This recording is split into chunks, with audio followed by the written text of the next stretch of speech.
said a moment ago, we expect success, and Russell knows that. I'm not expecting you to sit here and say that you want him to win the league or he's out the door, but could you tell us a little bit more about that expectation? Yeah, look, I think Russell described it himself. It's first and foremost about taking the current squad that we've got and making it better, then also adding to the squad over the summer. And, it's about competing again.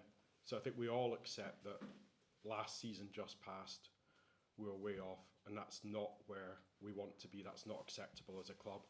So it's about competing again on all fronts, and that is the expectation. You also talked a little bit about that investment.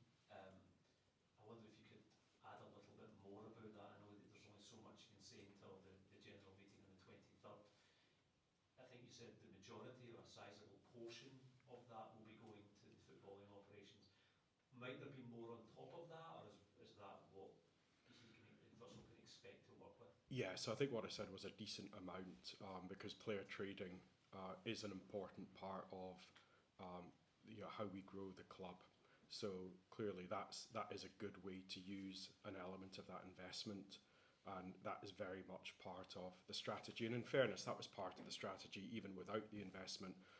I think what the new ownership in this investment allows us to do is accelerate on the strategy that we were in a way going to be following.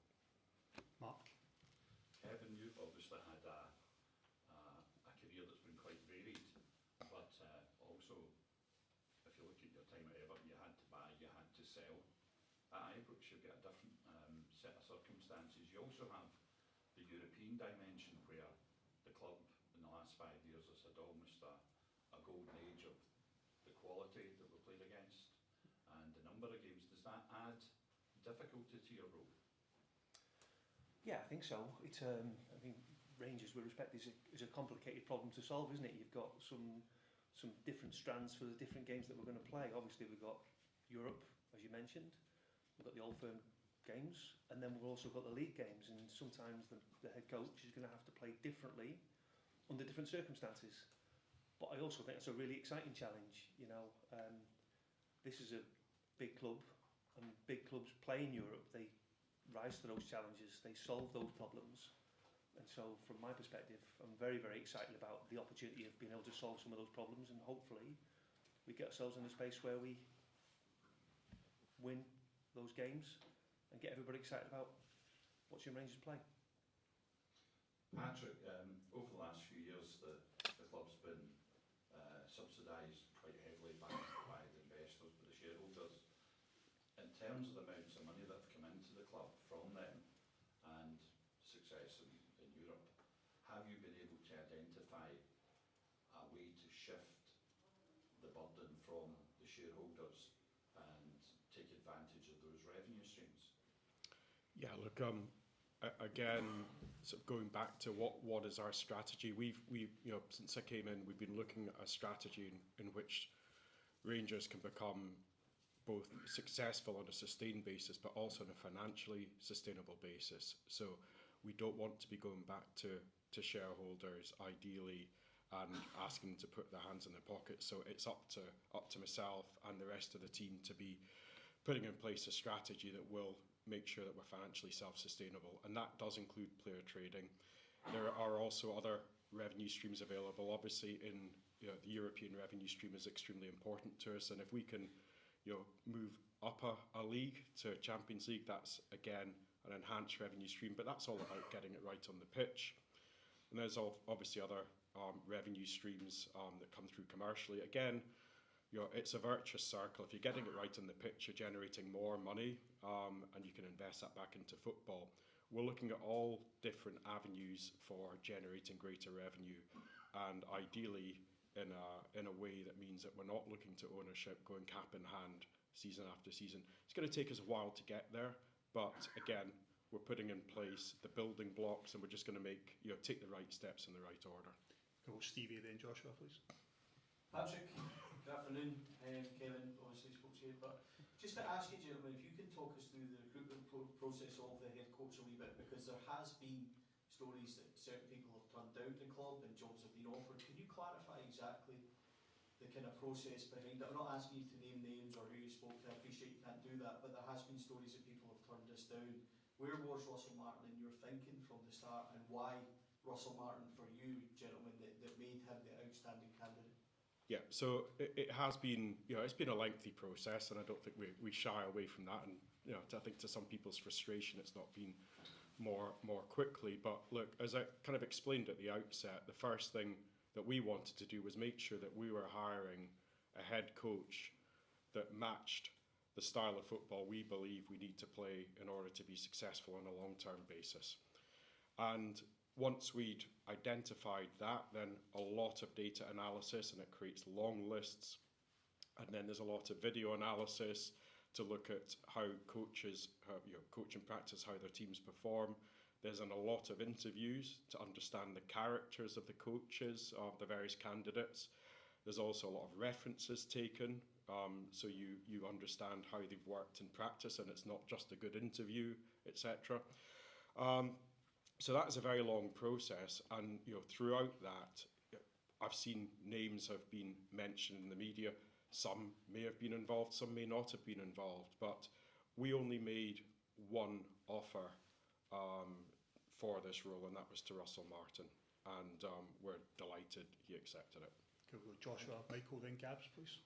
Kevin, you spoke in the press release this morning about Russell having a style of play that you can see and has been developed. Can you explain a little bit as to why that's so important and maybe even takes precedence over a track record of winning trophies, this ability to develop a style of play over a period of time? Yeah, I'll probably start by saying, first and foremost, let's be clear, we all know what the job is. The job is to win, isn't it? Clearly. And so we're committed to that, and we understand that Rangers Football Club has to appoint a head coach that helps the team to win. Of course, we think the best way of winning, certainly in this situation, in terms of SPFL and in terms of Europe, is to play in a particular way. And what we think, in terms of a style, what do we think best befits a Rangers team? It's a style that dominates all moments of the game. And my expectations is that that's what the fans would want from a Rangers team.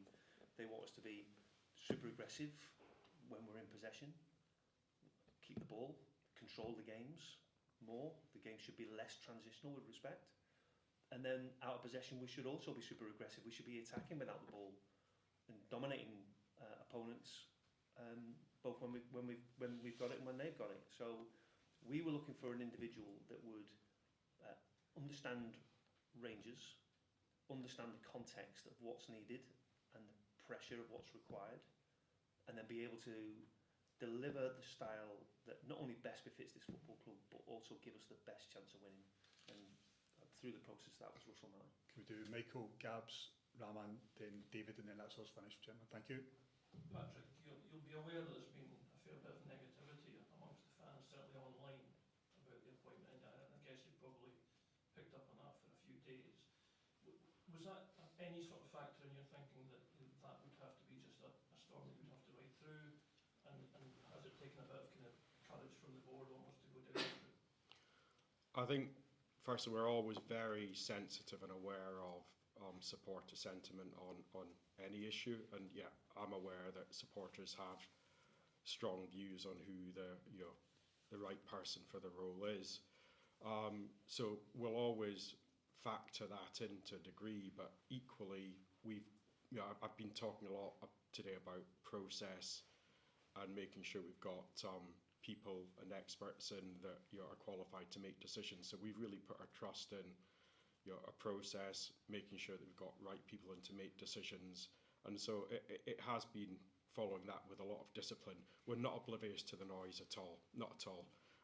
But I think we are confident that because we've conducted such a sort of a thorough process to take us to this point where we've appointed Russell, that we're confident that the supporters will get behind him, particularly when they see him in action. Patrick, how big do you think the gap is between yourselves and Celtic, and how quickly can that gap be closed, both on the pitch in terms of success and silverware, and off the pitch as well? From the outset of taking on this role, I've always been confident that we can close any gap that exists within Scotland, and always been confident we can do that with or without new investment, and what the new investment does allow us is to accelerate on the plans, accelerate on the strategy. So I've always been confident that we can do that now that we've got new ownership in that are highly engaged, highly committed. We're bringing in new management. We've got Kevin on Monday, Russell today. I think we're in a really, really good position. So of course I'm confident, and yeah, very confident about that. Raman and then David to finish, please. Patrick, could you tell us how heavily involved Andrew Kavanagh and Parag Marathi were in the recruitment process, and a kind of follow-up to that, how significant a period do you think this is for the club with the new ownership, a new head coach? So Andrew and Parag, we've been in really constructive discussions with, for several weeks, and pre-ownership.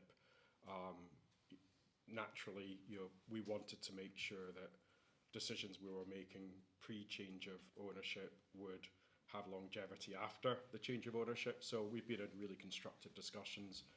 Both have been incredibly supportive and highly engaged throughout the process and involved in the process. It's very much a club decision that, of course, Kevin and myself have been driving it, but it's absolutely been done in sync with Andrew and Parag.